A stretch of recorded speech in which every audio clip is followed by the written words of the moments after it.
శివరాత్రి నాడు ఉపవాసం ఉండాలి అని మనం చెప్పుకున్నాం. ఉపవాసం అంటే మన మనస్సును శివునికి దగ్గరగా ఉంచడం అనే ఆ మాటకు అర్థం. శివుడిని మనసుకు దగ్గరగా ఉండటం అంటే శివధ్యానం చేయాలి. అప్పుడు ఏం జరుగుతుంది అంటే అలా జపం చేయగా చేయగా శివానందం లభిస్తుంది.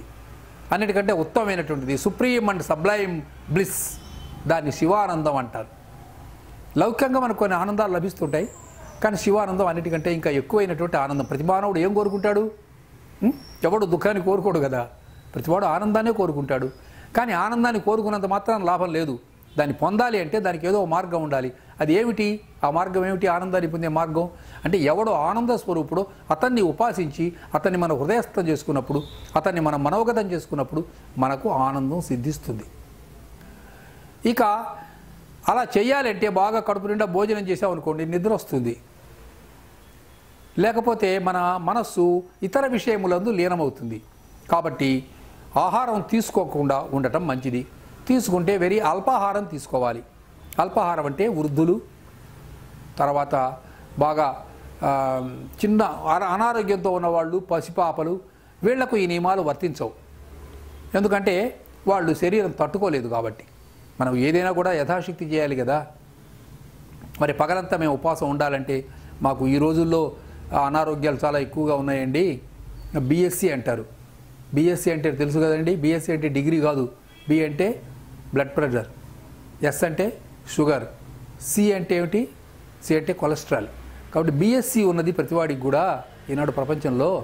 కాబట్టి మేము ఆహారం తినకుండా ఉంటే అనారోగ్యం వస్తుందండి అని అంటూ ఉన్నారు కొంతమంది. మంచిది నాయన, ఆరోగ్యాన్ని మించింది మరేది లేదు.